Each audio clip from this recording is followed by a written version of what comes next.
My name is Tocher Kellom. I'm 32 years old. Today's date is September 14th, 2015. We are in Sacramento, California, and I'm here with my wife. My name is Darina Hul Kellom. I'm 32 years old. Today's date is Monday, September 14th, 2015. We are in Sacramento, California, and I'm here with my husband, Tocher. So your parents weren't born in the United States. They were born overseas. Can you please tell me how they came to the United States? So my parents were born and raised in Cambodia. During the Vietnam War, then President Nixon authorized the Cambodian campaign, which sought to pretty much dissolve Vietnamese forces that were hiding in Cambodia.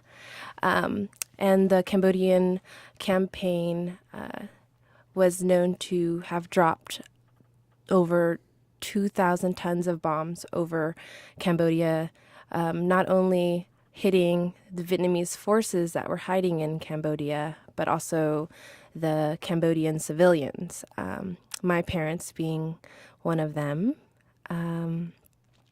So during that time of the Cambodian campaign, it also helped the communist Khmer Rouge seek power and overthrow the government.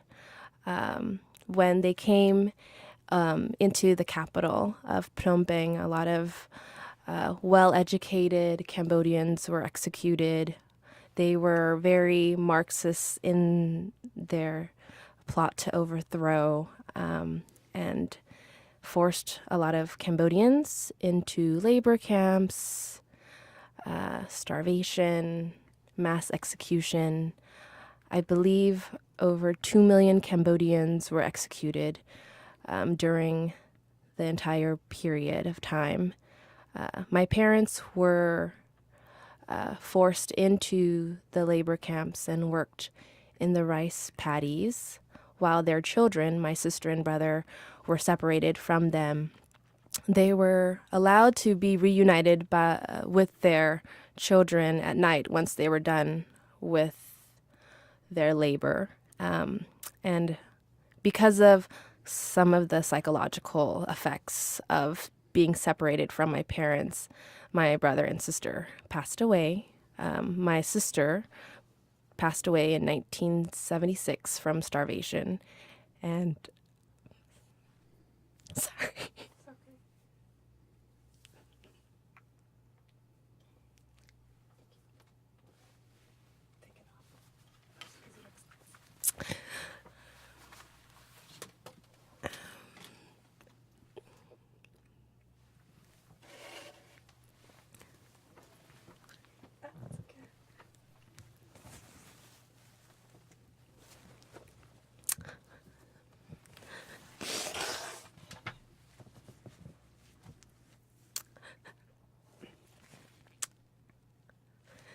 So after my brother and sister passed away, my parents fled north and sought refuge in a refugee camp called Kawadang.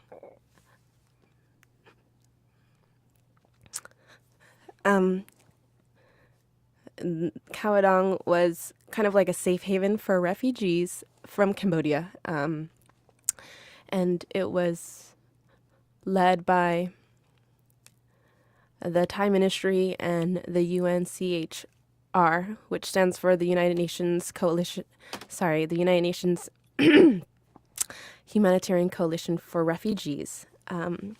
So Cambodian refugees could stay in the camp until they waited for third country visas to either the United States, to France, to Canada, or to Australia. During that time, my older sister, Darina, was born in the refugee camp in April of 1981. After that, they discovered that they were accepted into the United States as refugees of war. And by 1982, my parents relocated to America, and subsequently I was born in 1982. You mentioned that you had two siblings. They both passed? Yes.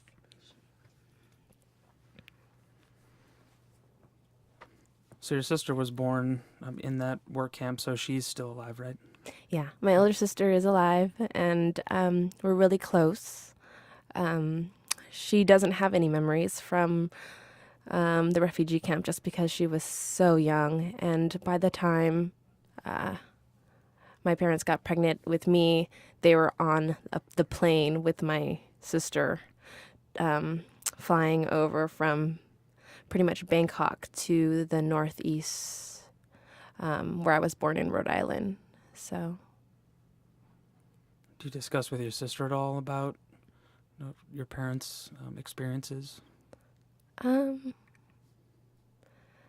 here and there, I think sometimes we talk about it just looking back and seeing how far they've come and kind of where we are now and where we would be if we were still in Cambodia. So, yes and no, we talk about it, but not all the time.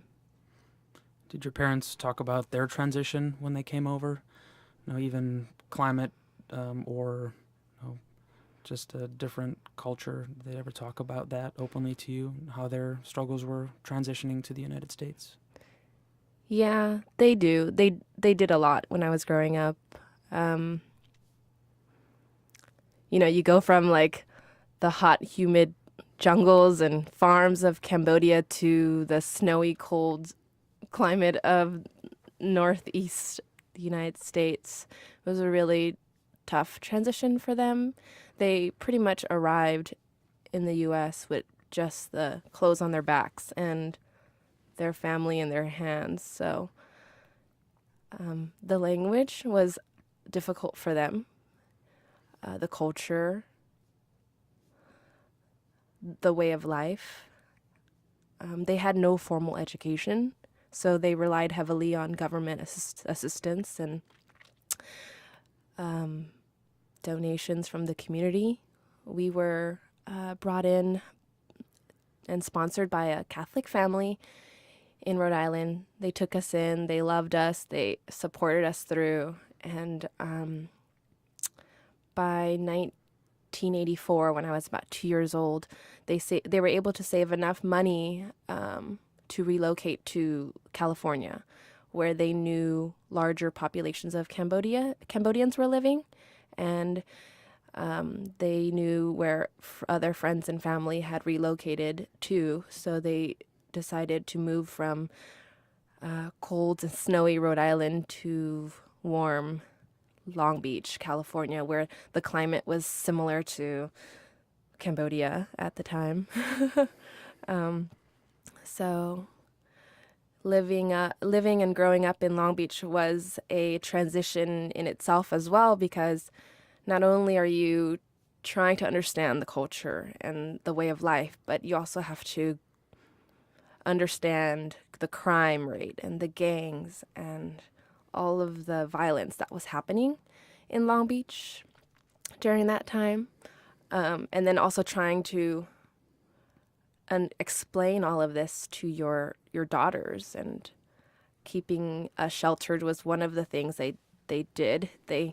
We couldn't really play outside growing up just because of the crime, and I think they had a lot of anxiety with having lost 2 children in the war. They didn't want to lose another 2. So that was something I remember growing up, just having to understand my parents' perspective from that refugee mentality, and then also trying to learn the American culture and sheltering us so that we didn't grow up with so much violence around us. What was it like going through the California school system and talking to other students that didn't have the same background as you? When did you realize that you did have a different background, and that they might not have understood that? How did that affect your growing up? Well, I went to a primarily Caucasian school, and I was pretty much the minority. So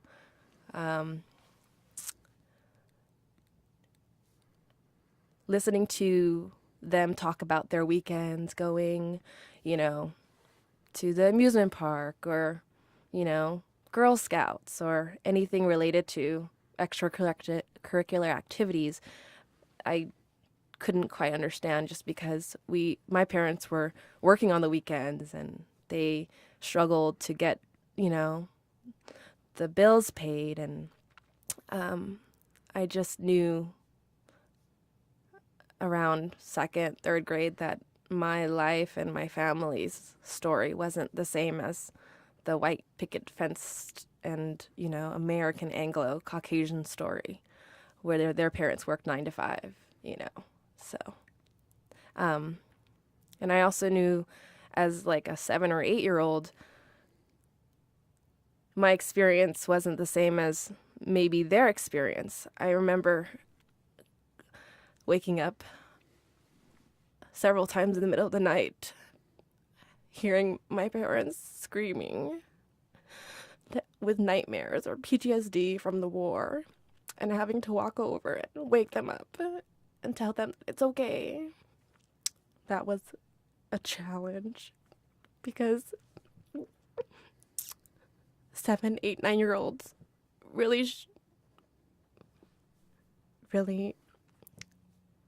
shouldn't be in that position. But I think it helped me understand that the effects of war and transition and really penetrates your life all through your life and can affect not only yourself but your children's lives. So I think I knew even at such that young of an age that my life was very different than my other students and playmates' lives. So, and I remember a conversation I had with my mom after she had woken up from a nightmare. And she would say, Darina, the next time you hear me screaming or yelling or having a flashback, just wake me up. So that was something they coached me with growing up, to always wake them up because their reality was so different than so many other people's in my life. So that's something I remember growing up. Did you find that transitioned into adulthood, taking care of your parents in a way that you didn't expect to because of their experiences and traumatic history? In many ways, I feel like my experiences as a child and growing up with them helped me find something that I wanted to do in my life, and helping others who may not know how to seek help, whether it's through mental illness and support or through education and having a voice to speak to others. I think with my parents, there was a lot of stigma with getting mental health treatment and asking for help. There's a lot of cultural issues with shame and embarrassment and, not being strong enough for your family. And they couldn't speak to that when they went to see their doctor or ask for help. So I think for me, it made me want to go into a field where I could be the voice for other people. And so I went and pursued a field in social work. Do you think that was the main driving force in you getting into that field, is to try to help understand your parents? I think so. I think I saw at an early age what can happen if you don't get the right support and help in your life and the effects of it within your system. And I think for me, going into social work and helping people kind of on their road towards recovery really also heals me as well. How do you think your transition when you went to Colombia, on the other side of the country, how do you think that affected you yourself in growing away from your parents and as well as your parents? Because that obviously was a difficult time for you, separating yourself from them. My parents always instilled like the value of education and going to school and working hard and taking advantage of what may not have been provided to me if I was still in Cambodia and if they were still in Cambodia. And when I got accepted to Columbia University for my master's in social work, I think they knew that it was, even though it was hard for them to see me go, it was something that I needed to do for myself. And in a culture where it's very collectivist and very like family oriented, they understood that this was something I needed to do for myself and to have an opportunity to grow for myself. I interned at a psychiatric hospital in New York City where I worked closely with patients who survived the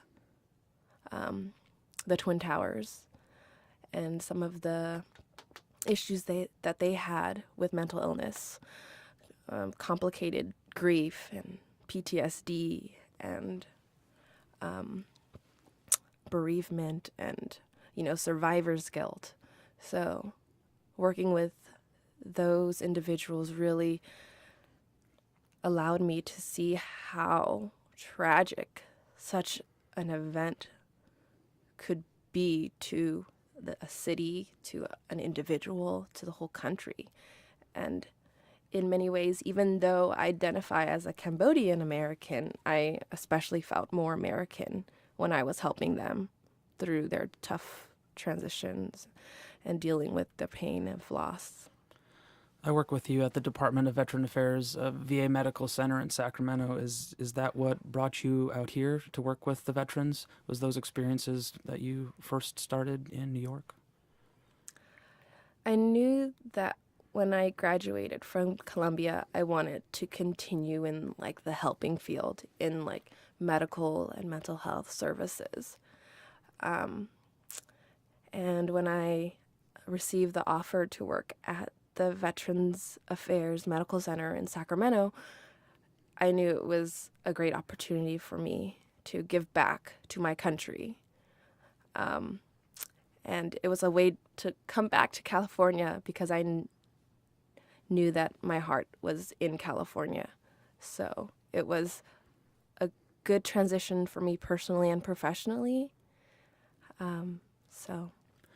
Do you find a lot of parallels with the patients you work with compared to experiences your parents have had? And has that helped you, experiences your parents have had, has that helped you understand your patients better and vice versa? I see a lot of parallels when I look back and when I step away from a family meeting or a counseling session with a veteran. When I'm in the thick of it, I don't think about it too much, but when I step back and I look and I see, okay, I'm helping, for example, a Vietnam veteran who is dealing with alcoholism and traumatic brain injury and PTSD. I see so many parallels with this. How, I'm like thinking, okay, here's a child of a Cambodian refugee in the same room doing counseling and treatment for a Vietnam veteran who may or may not have been in the thick of it all 30, 40 years ago. So it kind of makes me see things full circle. Like, wow, it's kind of powerful. And I think the person I am today, helping veterans in spite of everything that's happened in our history, I think it's just, I'm still coming to grips with how meaningful it really all is.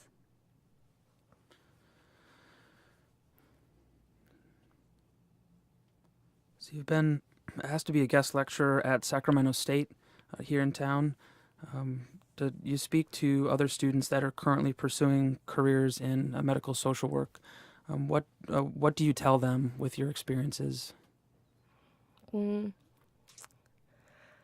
So I really enjoy lecturing at Sac State because it helps me kind of tell other students who are in the field or pursuing social work to continue and to strive and to do their best and maybe to understand what is passionate for them so that they can, do it with all their heart, whether it's working with the homeless population or working with adoptees or foster children. I think it helps me show them that they can do anything they really want to if they just put their heart and their mind to it. So professionally and personally, it's a great opportunity for me. With your education and training, do you wish you would have had some of those skills when you were growing up to help your parents? Yes and no. I mean, I was 8, 9, 10, so there's only so much you can really understand when you're in those, shoes at that time. But I think looking back at it, it gives me a better, I think I appreciate everything my parents went through, and they were able to, relocate and be citizens and teach their daughters how to persevere despite all of it. So in many ways, I feel like we are living and we lived our own kind of American dream. I have a question. So you mentioned that it was hard for them to talk about these things, but how is it that you ended up finding out about your older siblings and what that was like for you? I found out about my older siblings just because my parents talked about it often, whether it was during dinner time or when I overheard their stories with other Cambodian refugee friends. My mom was the youngest of 12 siblings, and my dad was one of the oldest of 10, and they lost pretty much all of their siblings during the Pol Pot and Khmer Rouge era. So for many moments growing up, stories were told about who was killed. Okay, your uncle was killed in a landmine, or your aunt was killed because of starvation. So there are times where it was mentioned just during dinner conversation. This is how so and so passed away, or this is how your sister died, or your brother passed away. And I think, especially during dinner conversations, when we had food on the table and eating our rice and whatever they made, they talked about how grateful we really should be to even have a home and have food on the table when your siblings may not have had the same opportunity. So I think it was for them a way for us to be grateful for the entire experience. So we know we've been trying to build a family tree for you so you can help understand your genealogy. When we were in France visiting your family, to me it was incredibly eye-opening to see the different generations and what you said, how many are either still living or that died during the Khmer Rouge. How eye-opening was that to you, seeing how many relatives you did have and seeing what happened to them and hearing those stories for the first time? So when okay, where do I start? So some of my relatives, as you know, were sponsored and were refugees. They moved to France. Some moved to the United States. Others that we know moved to Canada or Australia, whoever were accepting refugees. And going back to France and meeting my extended family in France was extremely eye-opening because they were able to kind of talk deeper about all of our family members and how they died and how long they lived and how many children that they had. So because of my extended family and all of their offspring, I have so many other family members that I'm still meeting and connecting with and sharing some of our stories of, parallels growing up. Did your mom and dad have these experiences? Did you have this experience? So even though some of my cousins and second cousins and third cousins live in France and we live in the US, we share very similar refugee stories and growing up and kind of the struggles of assimilating into the French culture or the American culture. But I think what makes it so significant is that, they're survivors. Our family members are survivors of war. And we were able to kind of have all a new lease on life in a new country. So seeing all the news recently about refugees being pulled into different European Union countries, the U.S., saying that they'll sponsor some refugees as well, how does that make you feel about what happened in Cambodia, when you were in the womb still, and then now what's happening again, which seems to be kind of a revisiting of that? How does that make you feel? I think seeing like the images and the visuals of like the people from Syria trying to cross into Germany or Hungary or any of the European countries, I think it really hits close to home, because when I see pictures of parents holding their kids and, walking, and it's like seeing my parents and hoping that countries will open their borders, because, it's what we all need to do to help one another, regardless of, country lines and borders, I think, and I hope that more countries open their borders for refugees. So in August of 2014, our son Keegan was born. Mm-hmm. How do you plan on explaining all of this to him so that he still has roots to his Cambodian culture, because he's a part of that too? Where would you start? Well, I hope that I can continue some of my cultural attributes by teaching him the language. But Yes. And even though he's saying only a few words, I know that he understands what I'm saying. And I hope one day when he hears this story or when he asks me questions, that he's proud of what his grandparents did, And I hope that he's proud of being Cambodian American, because we don't necessarily live in a community with lots of Cambodians. And I hope he's prideful that his family has come a long way. is there anything that you would want to ask your mother that you haven't? Wow. I don't know. I can't think of anything, but maybe I want to know if she's proud of me. Because they're not very affectionate, my parents. And, their way of showing love and, affection was through providing food and more of like the economic aspect of, raising your children. Saying I love you or hugging or kissing is not something that is very much, ingrained in our family culture. So maybe that's something I would ask her. Mm-hmm. So your father passed away in the early 2000s, and I never got the opportunity to meet him.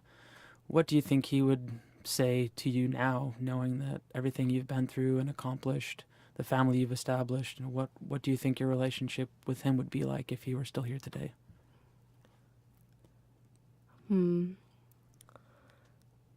I would hope that our relationship would be even stronger, that everything that he and my mom did to bring us here, to come over here, has, helped heal him in many ways. Because I know he passed away before I graduated from college, and he was never able to see me move on and reach the dreams that we've always talked about growing up. So I really hope that if he were alive today, he would say he was proud of me and to keep kicking butt and helping others where they may not have been able to ask for help when they needed it. Would you ever want to take Keegan to Cambodia to show him all of the history? Yeah, I think when he's older and can travel a little bit better and not antsy. And maybe I'd like to show him the temples and where his grandparents and great-grandparents came from. Do you get a sense of connection? I know it's been a while since you've been back to Cambodia. Would you feel different going back now compared to when you went back before? The last time I was in Cambodia was about 10, 12 years ago, and it was just to reconnect with some of the family members I'd never met before that were able to stay in Cambodia, and they weren't necessarily able to flee to refugee camps and still managed to survive and not be executed. So being able to meet them for the first time many years ago, it was eye-opening, enlightening, humbling. And I think this next trip, whenever we do take that trip, will be more for our family to understand the culture and to reconnect with some of the ancient cities and to see the beauty of it all. Are there any stories that you want to get from your mother that help her explain her experiences that you haven't had so far? I know my mom talked a lot about not having, free public education and having, to pay for school, and some of her trials and tribulations with growing up and having to work for, like, in the farms when she was a young girl. And I think that maybe for her, seeing what's available here in the United States with education and the opportunities that we have, I think in many ways she'll see. I don't really know where I'm going with this conversation. Sorry, distracted. That's okay. If I can ask one question, so while growing up, your sister and you had to go, through this with your parents, and you mentioned about waking them up. And can you talk about a little bit about the bond that, you must have with your sister and how you two relate with each other? Dealing with that. Kind of like taking care of your parents. Yeah. My sister and I have, even though she's living in Long Beach and, has her own family down there, we're pretty close. We talk pretty much every day. And I think growing up, we knew we were extra special because we had to, in many ways, watch over our parents and guide them through not only the American culture, but struggling with their own cultural identity and transition into a new country, and having to explain certain things to my parents that they didn't understand. My parents made a big deal about, what is this prom? Why are you going to prom?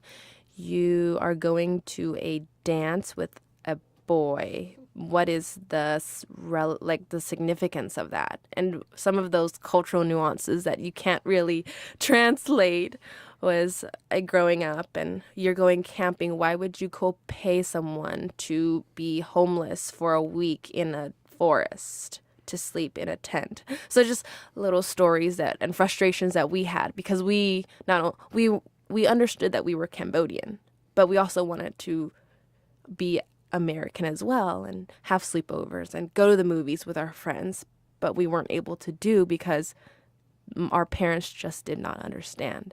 So I think we were accepting of it because we didn't know how else to be.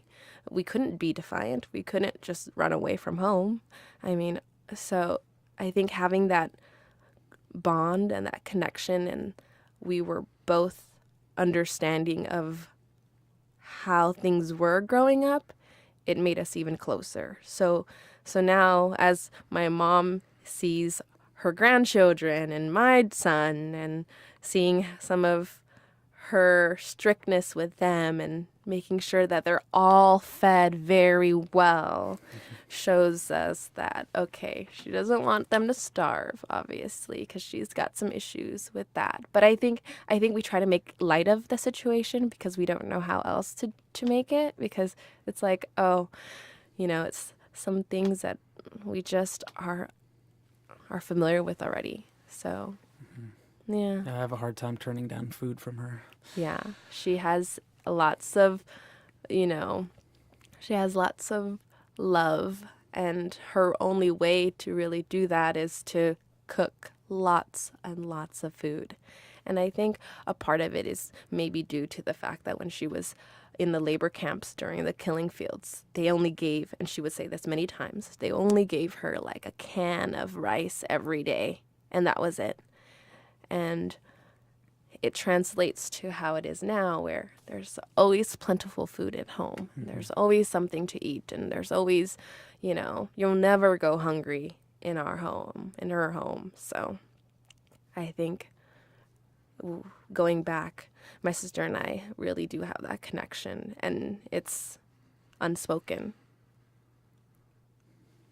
When you think about kids growing up these days, we talk about this often. You didn't never had an opportunity to do anything else but succeed. You didn't have an opportunity to not go to college. It was, you will go to college, you will be successful. You don't have any other opportunity. Mm-hmm. And you see children making other decisions or having choices to really not, pursue education. How does that make you feel with kids growing up these days and how you grew up? Mm-hmm.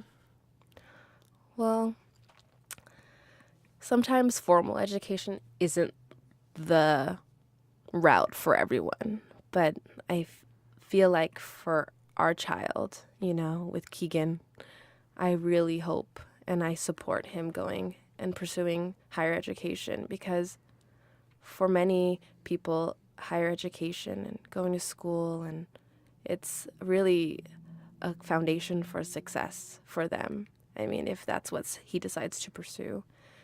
I just feel like in so many other third world countries, education isn't readily available.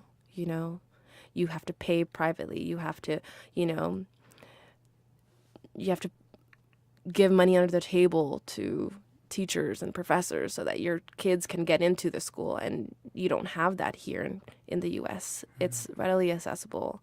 So when I hear people say that they can't afford it, or, other reasons why, it makes me feel like, there's so many opportunities, scholarships and grants out there that can help push you to really pursue your dreams. What's one thing you would tell Keegan if he was our age right now? Mm-hmm. Wow.